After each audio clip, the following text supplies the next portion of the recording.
I'm a Muskegon kid, born and raised. I'm actually probably a third or fourth generation Muskegonite. My grandpa, my family, they're all from the area. I graduated from Mona Shores. I just always loved being in the area, and I love my hometown, and I love being able to be a part of the rebirth and making it better. And I've always had pretty cool jobs in Muskegon. When I was in college, I was answering telephones for the mall downtown, and I ended up getting promoted to working upstairs, which meant that I answered phones upstairs instead of downstairs riding strollers. And then I ended up becoming the marketing director and an events coordinator, and I was the last general manager of Muskegon Mall, which was kind of a crazy thing. It was like being the captain of the Titanic, really.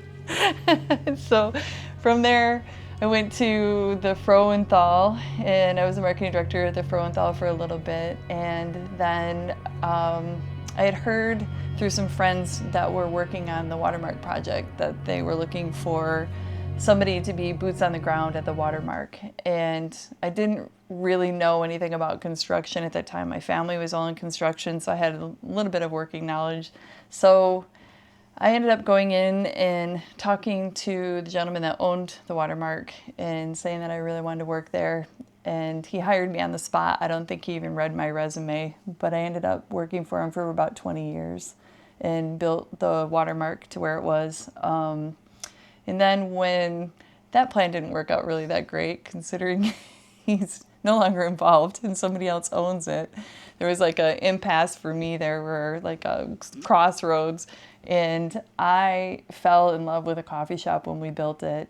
We started it and really put our hearts into it, and it just became, it felt like it was my baby, and it felt like a business that I really wanted to have. So in 2022, there became an opportunity to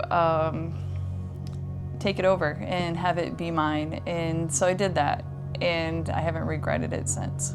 And I think that by taking it over, I was able to make it, since it was mine, into a place where I would want to go and where my friends would want to go, in a place where it could be anybody's favorite coffee shop. I think it was important to create something that felt like there was thought into it, intention, and a place you could kind of disappear into, and that there was always something interesting to see.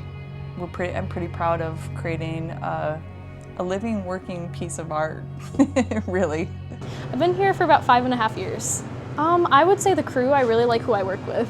Just say a caramel latte or a cafe meal. I really like having conversations with our customers, as long as they'll let me. And what's Sarah like as a boss? She's my future mother-in-law. It's a pretty fun work environment.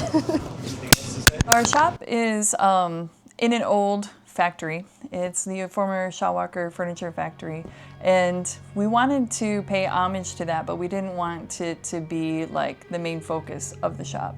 So the way that we decided to interpret the history of the building is by repurposing a lot of the materials. We had a local artist named Matt Moore that designed the furniture and worked on building it all out, and he had a lot of friends that helped him along the way, but he pulled all of the materials out. And so you'll notice like our counter is built from conveyor belt. There's marble on the counter that was pulled from the factory. Our benches and our tables and doors, and there's a safe in there, there's blueprints on the wall. So we brought all these pieces in, but we repurposed them, upcycled them, and turned them into our place instead of just like randomly pulling things out of the factory. So it was a pretty cool, fun project, and actually building the furniture, decorating it, designing it. We got to pick the colors. I was the general contractor for the job. Like, it was really fun to pull all of that together. I've been working here 10 years now. Biggest mocha. Sarah like as a boss? Sarah as a boss, I mean, as you could tell from my hair, not too, I was kidding. She's great. I consider her one of my closest friends, actually. We speak almost every day. One of the greatest things about the shop is that it's a very inclusive space, and a lot of people like to use it, and we love that as well. And we are home to groups like Muskegon Pride. We have a lot of political campaigns that like to meet in there. We've done events from yoga to pedicures. We've done, a lot of different things. Each month we feature special drinks like many coffee shops do, and we also feature every month a collaboration, and that is we tie with a local nonprofit and we give money from that drink to each organization that we've picked. And is there a way that we pick them? I would say just kind of, we like to honor the interests of the baristas that are in there, our interests. It gives us a way to be able to help everybody. I'm biking with purpose. We started out making peanut butter and jelly sandwiches. We still do, a couple and a half years now. Every Tuesday night we make 20 to 26 loaves of peanut butter and jelly, and we deliver them by bicycle mostly to homeless people and food pantries. That's great. Yeah, and then we bring coffee and hot cocoa and sometimes donuts, sometimes donations from people like here, Coffee Factory give us stuff. You guys made 2 drinks for us now, and you raised a bunch of money because you gave us a little portion of whatever was sold, and you made some awesome drinks. It helps us a lot. We do a lot of things now with buying propane tanks and little heater buddies for unhomed camps. That's what we're doing now. And we bought some 4-season tents, and we got a tent with 6 cats in it. So here, you're into music. 3 Dog Night, where's that name come from? It's so cold it takes 3 dogs to heat the camp. So I figured out the interspecies conversion between dogs and cats. She had 6 cats to keep her warm. So that's the conversion. 6-cat night. I like the cardamom mocha latte, but we get them breve, so they're really creamy. So that gets you through the cold winter. Well, Sarah, I'm biking with purpose. She's Sarah with biking off the wall or on the wall, So she gets all the classic bikes that we love. And she's always been great, and she helped them steer them towards us with a bunch of pallets of water, a couple pallets of water, which we were able to give to the unhomed people. She helps us a lot. And we love this place. When we first started the shop, again, we had no idea what we were doing. We had some consultants, but usually when you hire a consultant, a lot of the things that they say seem pretty out of reach, and then you have to interpret what they tell you. And so there were days when our baristas made, I think, 25 cents each. There were days where we would sit there and, there were really long days in the beginning, and they were really long days for a few years. One of the things that we also noticed is that we didn't put a coffee shop in a high traffic area. And one of the things that you want to do when you open a coffee shop is put it in a high traffic area. We have no walk by traffic. There's condos above us, but we compete with the Folgers that everybody has in their home. We compete with Wesco. We compete with a lot of things. So there's a lot of struggles in the beginning. There's a lot of figuring things out. There's a lot of doing our own research, testing the waters. We used to outsource the food that we made. We used to, buy it from other people, and then started thinking we could do this. And we wanted to create a spot too. I always hate going places and there's nothing on the menu that I want to eat no matter where I go. There's, every other day people are into no sugar or vegan or gluten-free, or people are always striving to be healthier with what they eat, or maybe they just want a treat or something like that. We wanted to address that. So when you come in, hopefully there's an option for anybody. We have not just coffee. We expanded the menu into non-coffee items. We have foods and salads and sandwiches and soups, and we make them from scratch. Tania, I go by T. How long have you been here? A year and a half. I'm the baker. I like making the cake of the week. I always say that it's magical. I like that. I used to visit this coffee shop because I always lived in the area, and I always thought it was magical. And then I met Sarah, and she asked me to work here, and I was very happy. So I think with any business, there's a lot of challenges, and January was a pretty big challenge this year with the weather and stuff like that. And it's pretty demoralizing and horrible to walk in and you go from having like tons of customers to maybe a few in a day, and there's a big snowstorm outside and a polar vortex. And so I guess on those days, instead of letting them really get to us, it's pretty fun to get more creative. So we work on developing recipes, we work on cleaning, rearranging the space. So while it may seem that it's pretty horrible at the time, we're usually thankful for that gift of time and the gift to be able to be in the space and really see it for maybe how everybody does. And you get so lost in the hustle and bustle that sometimes it's nice to take a step back. And in hindsight, I get thankful for those days, but they don't feel that great when they're going on.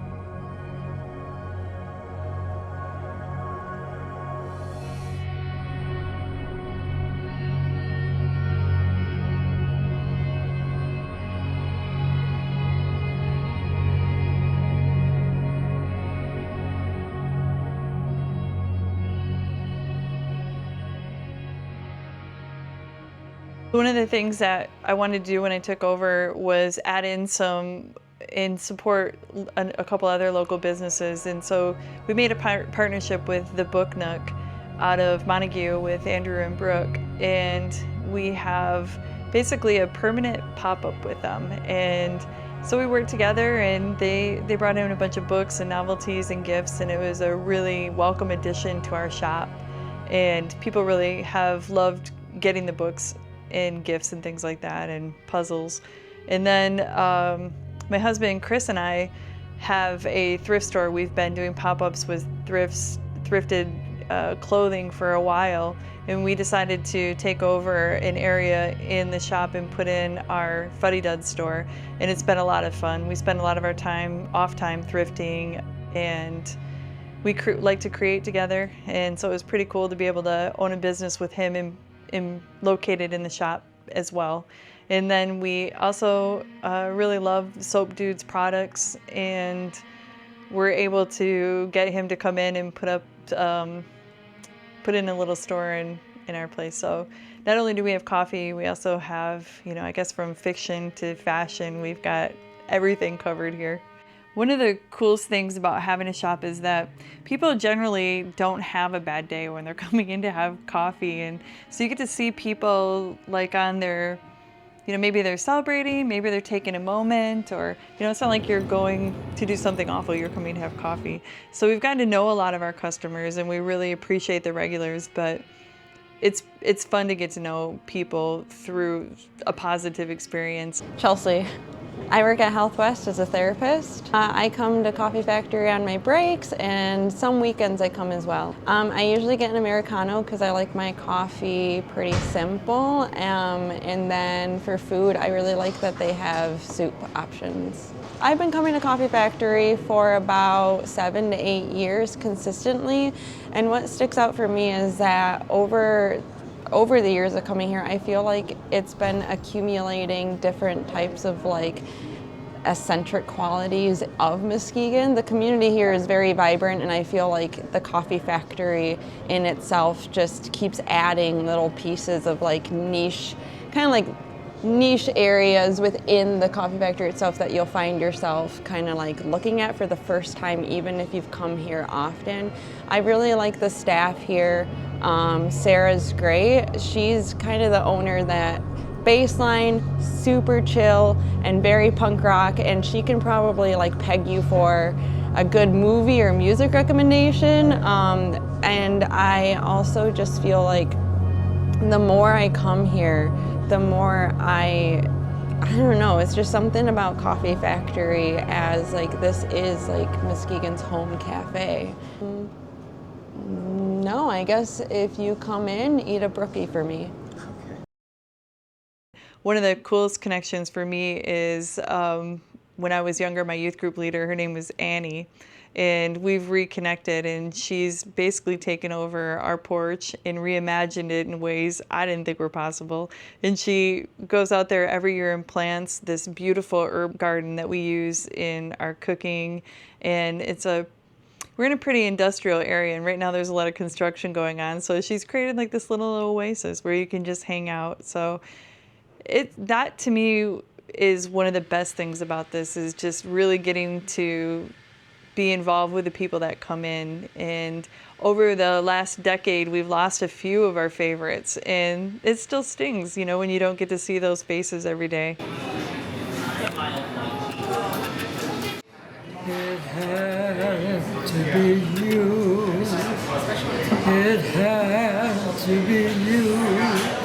I wandered around, finally found somebody who could sing a song if he was young. One of the most rewarding groups and people that I've met through the shop has been Muskegon Pride. And, they always talk about having allies, which it was important to create a safe space. But for us, they've been our allies. They've carried us through days where, I just start bawling if I talk about Pride. But they've carried us through, I can't do it. When they first came in, there was maybe 6 people, and now the space has grown to where we almost have trouble housing them, and it's so cool to see that community to come together through our space and these connections. Jeffrey Pinola. I've been with Pride for 4 years, going on 4.5. Meeting at the coffee shop is everything. It's a home when we don't have a home. So, we time and time again tell Sarah how much it means to us, and because she's so amazing, she doesn't think, anything of it. But when you don't have a place to belong or to congregate and feel safe, it's the world. So that's what the coffee shop is for us. We love you. You're amazing. Thank you for being an awesome human. So one of the things I've learned over the years about selling coffee or having a coffee shop is that you have to get really good at selling everything but coffee. But on top of it, the relationship with Madcap is great and rewarding. And the coolest part is it's West Michigan, they're local. The partnership with Madcap has been invaluable to the success of our space. People seek out Madcap, and it's with good reason. Their quality of what they create, the guidelines of which their business is built, mirrors ours. They're creative, and it was probably one of the best decisions we ever made was going with Madcap. So I think anybody that owns a small business can tell you that they wouldn't be able to do it without the support of their spouse or the people in their lives. And I think that my husband is pretty much an unsung hero. And he's the one that gets the brunt of the 12-hour days, and my time gets less, and I'm trying to learn as I go to make that part of my life a little bit more of a priority. And one of the funniest things about my husband is that he came in to help when I had a huge catering contract, and he spent the week working with T and I. And when he came in, he didn't know too much about food, but when he left, he was like a pro. And my entire staff wanted to keep him, and everybody liked him a little bit better than they liked me, I think, that week. And so it was really cool having him come in to get to see what I did and how hard it was, and hopefully he'll come back in and help us again. But when he got back to work, everybody was asking where he went. They all wanted to keep him, and I don't blame him because he's a lot of fun to be around. I'm Lauren, long-haired guy in the hat at the coffee factory, and I've been here since day one. Over the years, I found ways to sneak little bits of my interests and my art into the look of this place. Not that I had to be sneaky, because Sarah's usually game to at least try out whatever idea we have. She's definitely one of the most influential people in my adult life, for sure. She's always telling us how great we are and how everything is the best. Because she's so positive, it's almost magnetic. People come in just to talk to her all the time. I'm really proud of how far we've come in the last decade, and we are now Muskegon's oldest coffee shop, and that's a big deal. I think that we've come a long way. I can't wait to see how far we can take this. I'm excited continually about how the space evolves. I can't wait for the next decade and the next year and the next day. And it's a pretty rewarding feeling to be able to get up every day and like going to work and like the people that you're with and like the people that you get to see every day. I'm really thankful for that.